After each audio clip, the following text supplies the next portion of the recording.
Before I begin, I just want to say that I don't really take any enjoyment out of critiquing Destiny 2 to the extent that I do.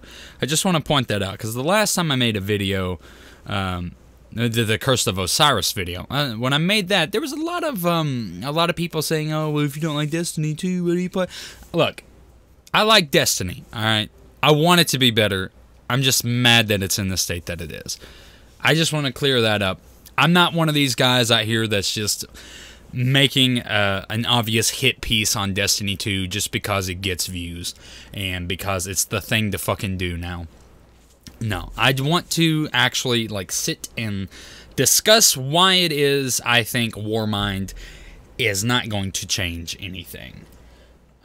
Firstly, they showed off on the live stream the other day the big reveal for Warmind and what all it's going to be encompassing, what the players are going to be doing, and they also talked about PvP and stuff. Not really going to get into the PvP aspect of it too much because, to me, PvP in Destiny 2 is just, it's an irreparable mess, and it's not fun to me, and I get no enjoyment from it, so I'll probably check it out just to see what the changes are, but it's not for me personally, not anymore anyways. But what they did show us essentially was the new potential in-game activity. What the fuck do they call it? Escalation Protocol. That's its name. Okay. Which is essentially the new version of Court of Oryx and Archon's Forge. Which to me is disappointing in the fact that it's a game mode that we've seen before and that it's not something potentially new. I watched a couple people who went to the Destiny Summit, you know, Dado, Miss 5000 Watts. I watched some clips of Gathalion talking about it and stuff. Excuse me. And they touted this new game mode as, you know, I mean, obviously they couldn't say anything about it, but they said it was a new game mode. I mean, I know they had their the NDAs and everything, and they really couldn't say anything about it, but at the same time, I feel like a lot of people were expecting something truly new, not another game mode from Destiny 1 that really should have probably already been in Destiny 2 from the beginning, but wasn't for some reason, because why? I don't fucking know. But essentially, what this is going to be is another Court of Oryx. And there is a rotating pool of bosses for up to 5 weeks. And supposedly, there is a gear set tied to each of these specific bosses. Now, when they were talking about this on the stream, I was skeptical about this when they were talking about this. I'm like, okay, well, is there stuff specifically tied to each individual boss? Because if there's not, nobody's going to play it. Supposedly there is. But my gripe with that is it going to be 1 week that boss gives you the shotgun, and then the next week that boss gives you the sniper? Because if that's all it is, it's not...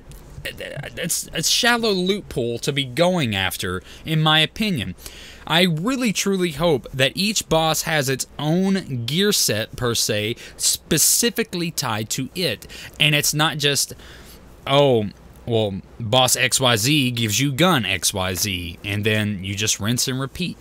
My other issue and concern with this is the longevity of it. It's only 5 different ones, so let's say if it's not completely RNG based and you get them relatively quickly, they're done. But if it is RNG based, what's to stop you? I mean, if you're that lucky on the first drop and you get it immediately, what's going to keep you coming back to this game mode to keep playing? How is each iteration and each time you face these bosses going to give you something new and unique and something tangible for you to actually use?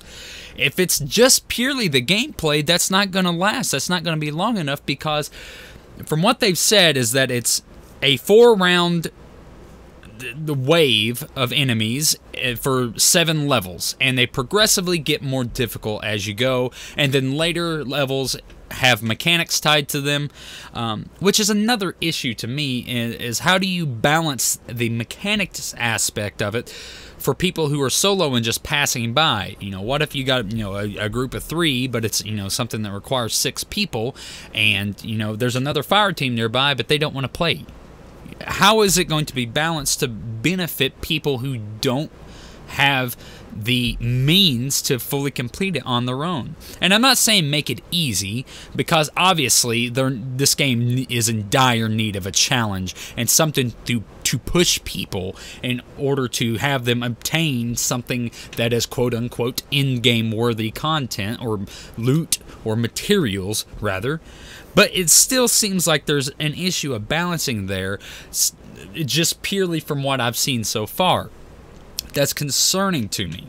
But the biggest issue overall, and why none of this really even matters, is because it's not going to change anything. This is all an update that is putting Destiny 2 potentially where it should have been at launch.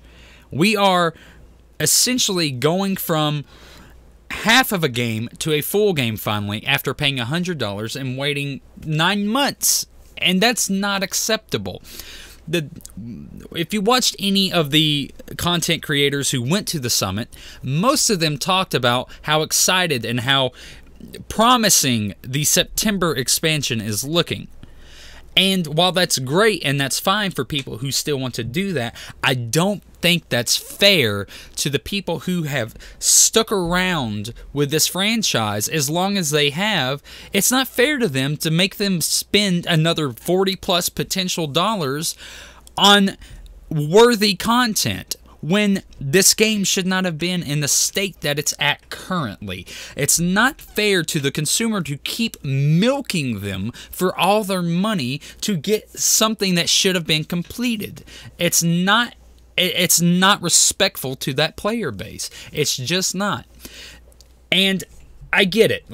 They're a business. They have to make money, so they're going to have to charge you. I understand that. It's Activision. They're not going to let you have anything for free, but they really should.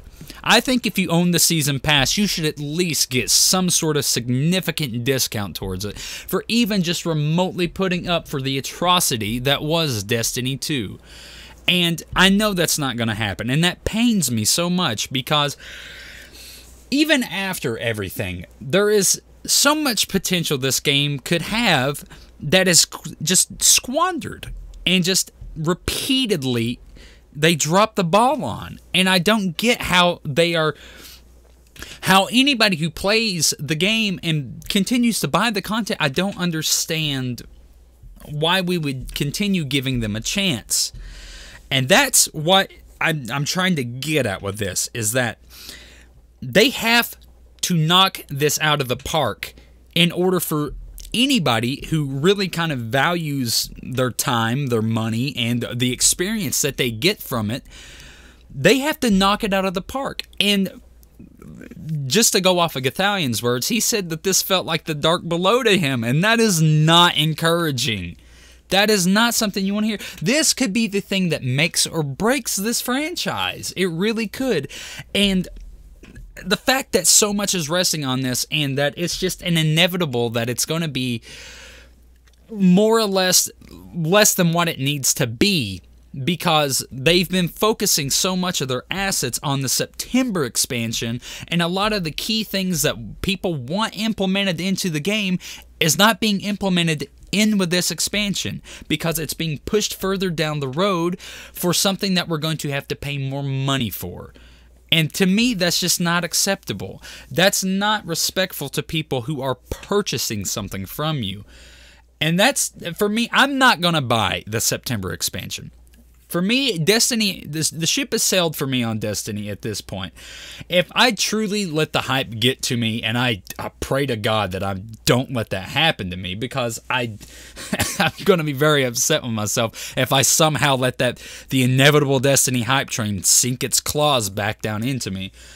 I'm at least waiting a month to wait for reviews, legitimate reviews that are not from any maybe spare a few of the big game news editors out there.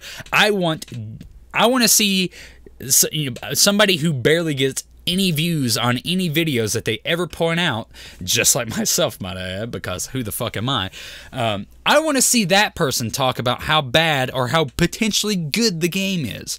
I'm not going to pre-order anything else through Bungie because at this point I don't trust them.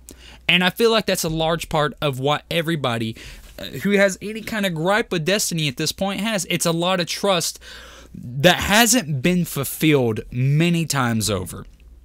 And that's what's really upsetting about this. Because I feel like the vast majority of people don't want Destiny to die, and they don't want it to die because they've invested so much into the franchise, both money-wise, time-wise, and just enjoyment. Because you wouldn't be this far into the franchise if you didn't enjoy it in some aspect. You really wouldn't. You wouldn't continuously be putting money towards Bungie if you didn't like this game in one way or another. But it baffles me that it's still at this point and that they're going to inevitably charge us to get the expansions we deserved with this season pass and with the DLC 1 and DLC 2.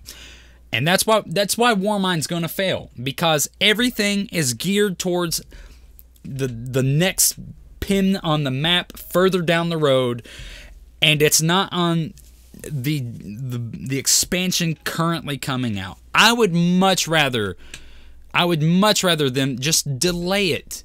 I really think they should take a year off, honestly.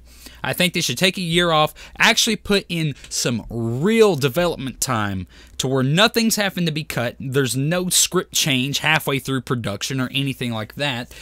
They really need to sit, let the engines cool a little bit, because I don't see the publicity and just the morale for Destiny 2 improving upon Warmind, because so far expectations are so low for it. They really should just take some time off, truly put some development time into it, and make a game that the players deserve and that people want to play. And that's what's just so crazy about it, man. Is that won't happen because Activision has their fingers tied into it, and they're not going to not do a yearly release because they like money.